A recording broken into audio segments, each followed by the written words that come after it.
جو عثمان صاحب آپ درست کہہ رہے ہیں، پنجاب اسمبلی سیکریٹریٹ نے آج باقاعدہ اس بارے میں بیان بھی جاری کر دیا ہے کہ نہ تو سردار دوست محمد مزاری نے جو رات آرڈر جاری کیا وہ ہمیں موصول ہوا، نہ ہی اس کا کوئی گزٹ نوٹیفیکیشن جاری ہوا. پنجاب اسمبلی کا اجلاس بغیر گزٹ نوٹیفیکیشن کے نہیں ہو سکتا. تو چونکہ ان کو پنجاب اسمبلی سیکریٹریٹ کو ان کا آرڈر، اور وہ آرڈر جو تھا وہ ایک سفید کاغذ پہ تھا، اس کا باقاعدہ ایک اسمبلی گزٹ نوٹیفیکیشن جاری ہوتا ہے جس کے بعد وہ اجلاس ہوتا ہے. اور آج تک جتنے بھی اسمبلی کے اجلاس ہوئے ہیں وہ گزٹ نوٹیفیکیشن کے ہی ذریعے ہوئے ہیں. یہ آپ سمجھ لیں ایک سیاسی پوائنٹ سکورنگ ہے. صاحب آج سارا دن جو اپوزیشن ہے اس نے اپنی توپوں کا رخ چودھری پرویز لائی کی طرف رکھا کہ اسپیکر کا جو اس معاملے میں تمام تر کردار ہے وہ مثبت نہیں ہے، اور معاملات اس حد تک اگر پہنچے ہیں تو اسپیکر چودھری پرویز لائی کی وجہ سے پہنچے ہیں. آپ کی بھی آج اسپیکر صاحب سے بات ہوئی، ان کا کیا کہنا ہے اس سارے جو معاملات چل رہے ہیں اور جو گیم یہاں تک پہنچی ہے، ان کا کیا اس بارے میں موقف ہے؟ آپ کی کیا بات ہوئی ان سے؟ جی بالکل، اسپیکر پنجاب اسمبلی چودھری پرویز لائی اس معاملے میں بڑے یکسو ہیں کہ جو پی ٹی آئی کے منحرف اراکین ہیں ان کو پی ٹی آئی کے امیدوار کو ووٹ دینا چاہیے. جیسے کہ کل عمران خان نے ایک تحریری آرڈر جاری کیا تھا کہ پی ٹی آئی کے تمام امیدوار 16 اپریل کو ووٹ ڈالنے کے لیے چودھری پرویز لائی کو نہ صرف وہاں پہ پہنچے بلکہ ووٹ بھی ان کو دیں گے. جو غیر حاضر ہوگا، جو ووٹ دے گا، وہ پارٹی پالیسی کی خلاف ورزی کرے گا. ان کا موقف یہ ہے کہ ہم تو ان کے اسی نعرے کو دہرا رہے ہیں کہ ووٹ کو عزت دو، تو ووٹ تو ہمارا بھی ہے. پی ٹی آئی کے منحرف اراکین کو ساتھ لے کر یہ اگر حکومت کا تختہ الٹنا چاہتے ہیں تو وہ تو نہیں ہونے دیں گے.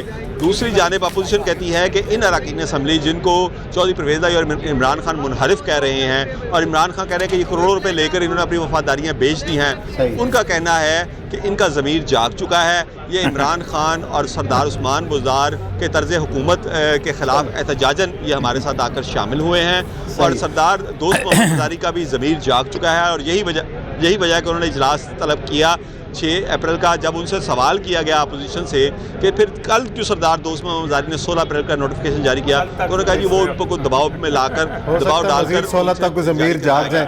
بہت شکریہ یار صاحب، آپ نے بڑی تفصیل سے بتایا ساری صورتحال. اور یہ سب یہ تو گنمائشی ہے، اسی طرح جیسے اگر واقعی سیریس ہیں سب سے بڑی بات ہو کیا رہا ہے، تماشا نہیں لگا ہوا؟ یہ تماشا چلے گا 15-16 تاریخ تک چلے گا لگتا ہے. کیونکہ آج ڈسکس کرتے ہیں سپریم کورٹ میں جو بحث ہوئی بڑی عجیب و غریب سی ہوئی. اس کی بنیادی وجہ یہ ہے یہ آئین ہے، اور اس آئین کو نیک نیتی سے نہیں بنائے گا. یہی میں پہلے دن سے روتا ہوں. اب دیکھیں نا، اس میں ایک شک میں پڑھ رہا تھا کہ اب الیکٹ ہو بھی جائے، ٹھیک ہے، تو اس میں یہ the member elected under clause 4 shall be called upon by the governor to assume the office of the chief minister. ٹھیک ہے، یہ پریزیڈنٹ نہیں ہے، وہ خود بخود اٹھاتا ہے. یہ called upon ہے. And he shall before entering upon the office make before the governor oath in the form of the. اب گورنر چھٹی پہ چل جائے 15 دن کیا کریں گے آپ؟ ٹھیک ہے، یا گورنر بھی اپنا، یا آپ صبح ایک گورنر بدلے اور اگلے دن نوٹیفائی کریں، دوسرا کریں، پھر بدلیں آپ 15 دن کو. تو اس کے ساتھ کھلواڑ ہو سکتا ہے. اس طرح کا یہ آئین بنایا گیا ہے. اب یہ دیکھیں نا، اب صبح انہوں نے جمع کرائی ہے اس کی طریقے، ڈپٹی اسپیکر وہ انفرکچس ہو گئے. انہوں نے پھر پرویز لائی کے بارے میں کرائی. اب سب سے پہلا کام یہ ہے کہ house can not function without a speaker. جو بھی بندہ بیٹھے گا وہ ایک ویلڈ اسپیکر کی اتھینٹیکیشن سے بیٹھے گا. تو سب سے پہلے تو آپ ویلڈ اسپیکر کوسچن ہوگا، تو سب سے پہلے تو آپ ویلڈ اسپیکر بدلیں گے نا. دیکھیں اس وقت تک پرائم منسٹر نہیں بنتا جب تک اسپیکر نہیں آ کے بیٹھتا ہے. جب چیف منسٹر اسپیکر، تو ان کو کرنا چاہیے تھا کہ یہ پیچھے چھوڑ دیتے، کہتے چھوڑیں، سب سے پہلے پرویز لائی کے خلاف آپ نے جمع کرا دیا، اجلاس کال کرو. صحیح. لیکن وہ تو وہی ہے 7 دن کا 15 دن تک، 7 سے 15 دن تک نوٹس، 15 سے پھر 7 دن کا وہ بحث، پھر اس کے بعد خط لہرایا جائے کہ یہ امریکہ سے ابھی کسی اور جگہ سے خط آ جائے. تو اس کا مطلب یہ ہے کہ بات بڑی صحیح ہے جو آج سپریم کورٹ میں ڈسکس ہوئی ہے کہ یہ تمہیں نے درد دیا تھا، تمہیں دوا دو گے، کوئی اور رستہ نہیں. دیکھیں اگر آپ سمجھتے ہیں کہ پاکستان اب میڈلنگ نہیں، اب 3 سال عثمان صاحب کان تھک گئے تھے سنتے کہ ادارے جو ہیں وہ یہ کرتے ہیں، سلیکٹڈ ہے، ٹیلی فون کال آتے. اب ٹیلی فون کال الٹ ہو گئے. آج مولانا فضل الرحمان جیسا بندہ فون بات کر رہا ہے کہ آپ آئیں بیچ میں.